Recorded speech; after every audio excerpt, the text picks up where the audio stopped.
Heat and we have the Denver Nuggets. Clearly, we're going to do the Miami Heat first because I think they're an interesting team, not because of the moves they made, but the moves that they didn't make. All summer long, it was the summer of Dame to the Heat. Tyler Hero is going to be on the move. Obviously, that did not end up happening. The team is still the same, except now they're missing Vincent. They're missing Struess. And I think they're missing a couple other guys too. But for the most part, they're missing the shooters that kind of emerged from the playoffs. And one thing we know about this team, they somehow get these like undrafted guys or guys that are not supposed to be that teams normally wouldn't give a chance to. Got given the opportunity, they took advantage of it. They got those big contracts, but at the expense, it probably hurts the Miami Heat because now they don't have that. But this team seems to always find a way. The Heat culture is a real thing. They seem to always get themselves into opportunities, and I just think that goes to show Jimmy Butler's mentality of getting them as far as they can, expending the most energy. I think it also goes to Eric Spoelstra as a coach and what he does. But where do we see this team? Are they in the NBA champs category? Are they in the playoffs? Where do you guys rank this Miami Heat squad? This might be a mistake, but I don't see any universe in which they're even sniffing the championship this season. I mean, I know everybody and their mother was saying that last year too, and I definitely was one of those people. But the situation is even more grim than it was last season. They're so old. They really foregone like what's the word I'm looking for here? They skipped over looking towards depth because they were so laser focused on getting Dame. They lost a lot of depth.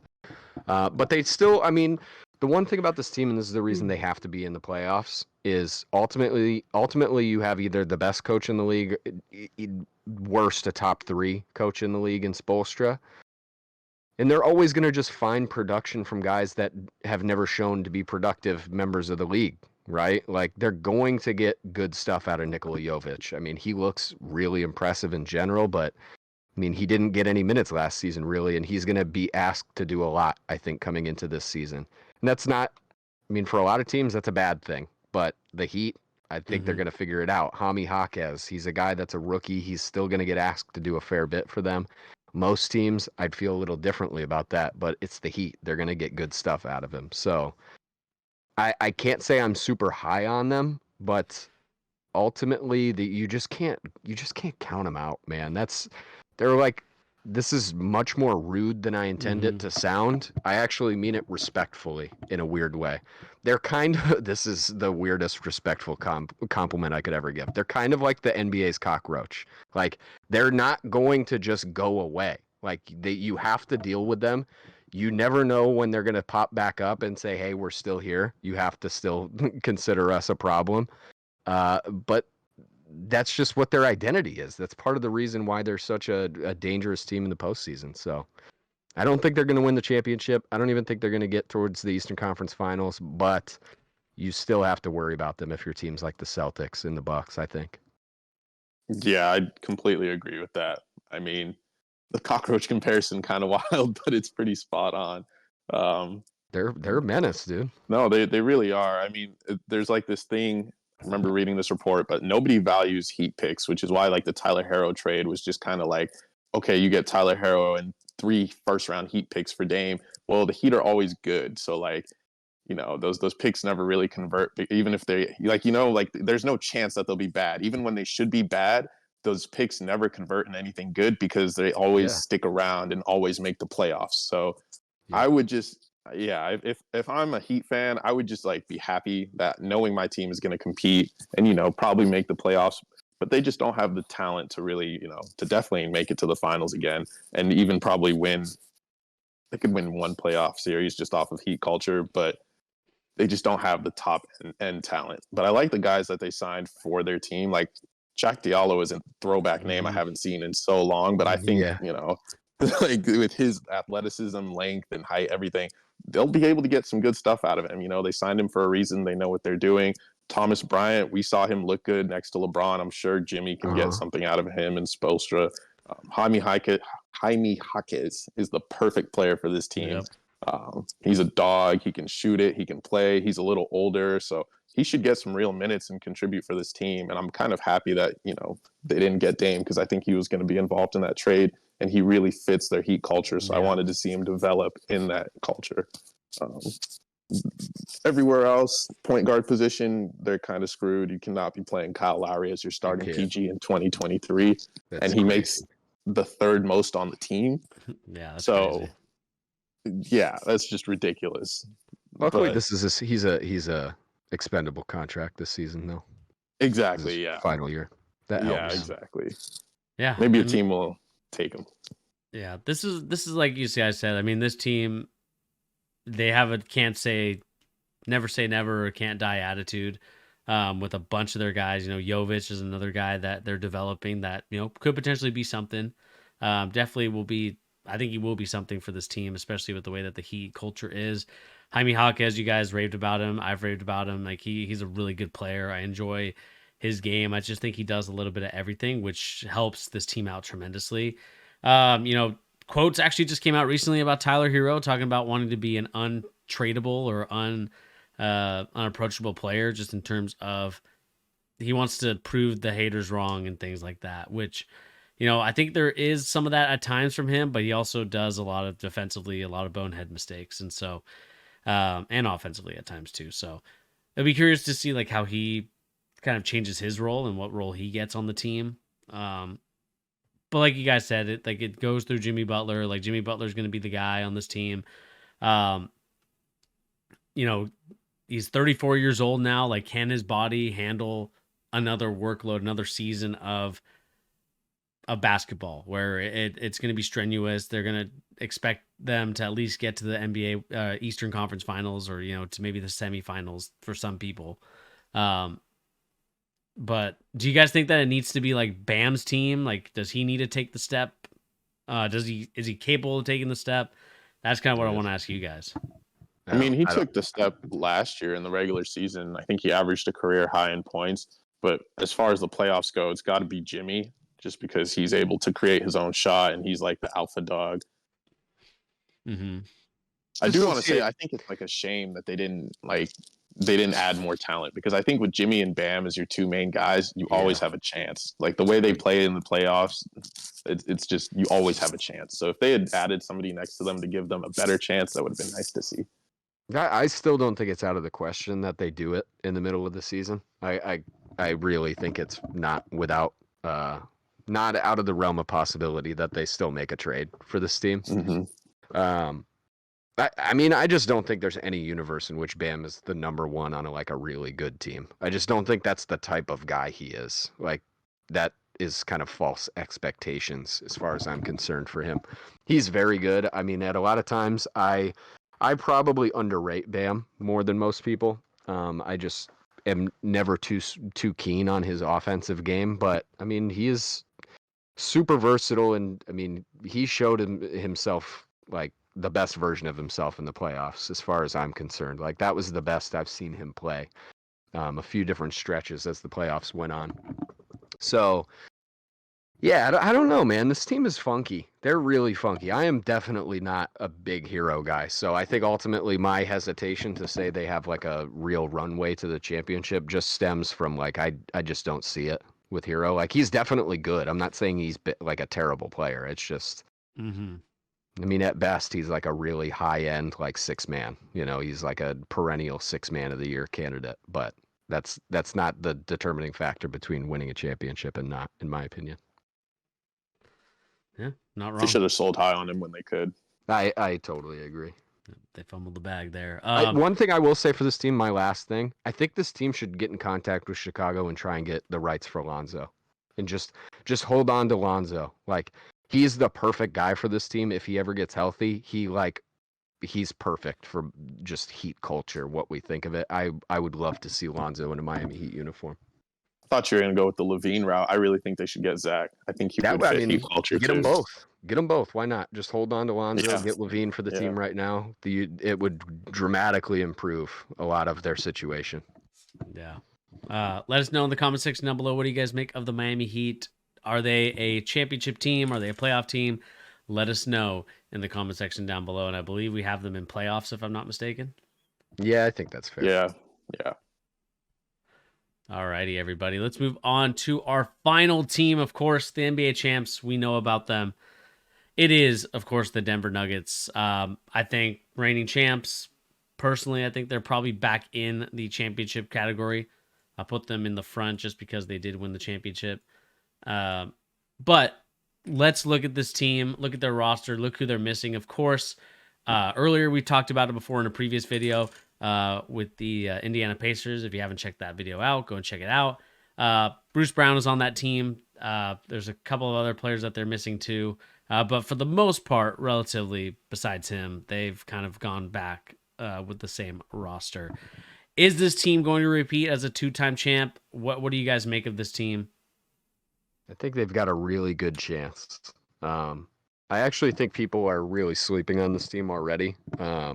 For pretty much the same reason they always get slept on. It's just the fact that the Denver Nuggets, you know. But we're going to get another full season of Jamal Murray back healthy, right? I think that's like a really big thing to consider for this team. Like he was coming off of like 2 full years of not playing for the first big stretch of last season, right? And there was a lot of question marks as to if he could get back to that level, and now we clearly know he can. They won a championship, right? So I just think any team with Jokic, I mean, Jokic is one of 5 guys in the league, maybe 6 guys in the league right now that you're guaranteed 50 wins if he's healthy. You're guaranteed, in my opinion, 50 wins. And you have to be taken seriously. But they really, I mean, I'm a huge Bruce Brown guy. They really just didn't lose a lot though, outside of him. You know, like I think Christian Brown in a lot of ways is going to be able to slot into that same spot pretty effectively. And then guys like Reggie Jackson. I thought Reggie Jackson was going to make more of an impact for them last year, but just the fact that he's going to have a full off season with them and just be like their secondary like point guard, like that's a super solid backup point guard in the league right now. And he was not even getting minutes for them last year. So yeah, I really like this team still. I would say they're probably, I would consider them the 3rd best team coming into this season behind Milwaukee and Boston. Yeah, I'd put them in the NBA champs tier. I like their roster, but I do think the Bruce Brown signing is going to hurt them more than people are thinking. Like, I think the way Bruce Brown, like, the way he is as a player is just really unique. You know, he can guard 1 through 4. He can play 1 through 4. So Christian Braun will be able to give you, like, I think Braun and Peyton Watson, the young guy from their team last year, they'll be able to give them some of the stuff he did defensively. But I think offensively, not having that backup PG to take up pressure off of Jamal is gonna, kind of hurt them. And he was like the X factor, like Trevor Ariza for the Lakers back in those days. Like, so he's just a big X factor, and it'll be up to the young guys to, like, people like Justin Holiday that they signed to do this, Peyton Watson, Christian Braun, to just take up what he did as a unit and as a collective. But I mean, they're dangerous. They have Jamal Murray, like you said, Pete, full healthy season. Aaron Gordon is one of the best defenders in the league. He guards 100%. The best player night in and night out. KCP, one of the best perimeter defenders and shooters. I'm really looking to your guy MPJ to make a leap. Like, I want to see him make a leap as like a, obviously a passer just a little more. I don't want you to be, CP3, but just, swing the ball just one time here and there. And then also put the ball on the ground more and get to the hoop. You're 6'10". We get it. You can shoot, but you are 6'10". So I think they're a championship team very easily, and the roster construction has been great. It'll just be this, like, it'll be interesting to see if the Bruce Brown loss hurts them more than we think. Yeah, I mean, that's the biggest thing for me is, like, because Bruce Brown was a huge reason why this team won the championship, and so another season where Aaron Gordon's a little bit older, a lot of these other kind of role players are just a little bit older.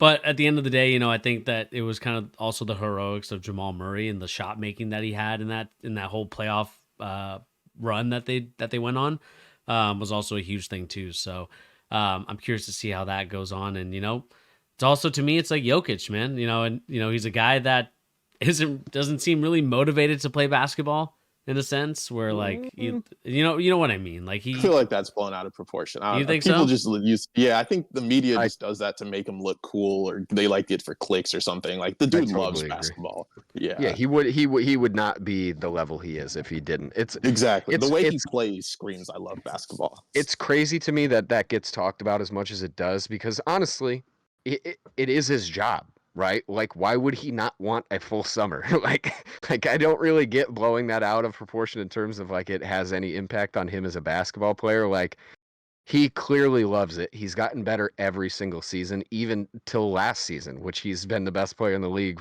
consider arguably for the last few, and he's still getting better. But that's one of the reasons I would just say like the Bruce Brown thing is a problem, but, and this is a huge but I don't actually think it's that huge. Nikola Jokic is this current era's version of kind of what LeBron was to a lot of guys in like the early 2010s in the sense that he literally makes these guys the best versions of themselves. Like he is putting every single player on his team in the absolute best position to maximize themselves as players. So I would just say it's definitely not great that Bruce Brown is not there, but I can't not see a universe in which the Christian Browns of this of this team and the Justin Holidays and Peyton Watson, like these guys they're getting eased into the NBA possibly in the best possible way in current NBA standards, right? Like Nikola Jokic is that guy. I mean, there's nobody that makes makes teammates better right now than him. I honestly can't even fathom anybody who is on his level in that regard. Like, who do you think, Bernie? No, but I think my issue is with Bruce Brown, he was 6'4", but with the 6'10" wingspan, and I just think you just can't teach that to Braun, who's probably about the same arm span as his height, which He's is like bigger. 6'7". I think he's He's bigger, a lot isn't he? taller. He's 6'7". Braun is huge. He's Yeah. he's huge. He's I mean, they're huge, just but the getting wingspan huge isn't minutes. huge. That's See, my my thing with them is that they don't have like, I get Jokic makes guys better, but in the playoffs you need, because then they kind of become predictable. It's like, okay, Jokic is going to create for these guys, and so you just try to turn Jokic into a scorer and don't let up. Like, you don't leave the other guys, right? And Bruce Brown, the thing that made him like such a huge X factor was he had the ability to, like, he put the ball on the ground, he was getting to the hoop, he was creating for others. They don't really have, you know what I mean? Like, it's hard to win games in the playoffs, and especially win it all, if you have people that need to be spoon fed every single bucket the entire time. You need someone that can put pressure on the defense, which is why I'm looking at MPJ. He needs to be able to put the ball on the ground and put pressure on the defense, because if it's just Jamal and Jokic, then their team becomes kind of one dimensional. Yeah. I mean, I ultimately, I think people were saying that about them going into the postseason last year, and then they, cooked pretty much But then everybody all the way to the championship. Bruce is the one. That's true, but Bruce is also the one that like had that stretch where he scored like 10 points in a row or something by himself. Sure. Yeah. No. Yeah. I mean, I'm not even trying to push back. I honestly think I'm the biggest Bruce Brown fan out of all of us. So I don't know. I don't like to be on the outside pushing back against Bruce Brown's importance, because he honestly was super important to that team. It's just, I think ultimately when it comes down to it, you have a guy in Jokic that, like, I get what you're saying about the wingspan, Bernie, but really that doesn't matter when you have a guy that can put the ball literally anywhere you need it to be. Like, this dude, Jokic, it does not matter who's out there, what their arm size is. You could have T-Rex arms. He's going to put it in your hands and give you a clean shot if you're ready for it. So, I don't know, man. It just doesn't take much for a guy like Christian Brown to be the best version of himself, as far as I'm concerned. So we'll see. But they're definitely, I'm glad to hear we're all, at the very least, on the same page. They're definitely championship contenders. And weirdly enough, they're getting, I feel like, heavily slept on by people. Yeah, that's pretty crazy. They need more respect for sure. Like the fact that there's as many people saying the Suns are better than them, like that's just so offensive to me. It's offensive. Yeah. But I think it's going to be a fun Western I think, to me, calling it early just because, we probably won't have time to create a video about, like, I mean, we obviously are right now, but I think it's going to be a fun series between the Nuggets and the Lakers now that the Lakers have finally gotten the size and length that they need to go against this Denver Nuggets team. It'll be a fun series. I think this is, to me, this is my prediction. You got the Nuggets and the Lakers for the Western Conference Finals. I agree. That'll be fun. Super fair. Alrighty, everybody, and let's make sure we have that in the right category. Okay, we do. NBA champs, Nuggets fans. Do you agree with where we put the Denver Nuggets? Are they NBA champs? I'm sure you agree. They're the best team. Obviously, they won the championship, so I put them as best until someone defeats them. But let us know in the comment section down below. What do you guys make of our list? Do you agree, disagree? I know Brad wanted to change one of his things, so I'll do it for the end of this video. We'll put the Mavericks on the mid-off. So there they are, mid-off. So let us know in the comment section down below. What do you guys make of this whole situation? And again, thank you to Brad and Pete for recording this. This has been a lot of fun talking NBA. We're 15 days away, like you guys said.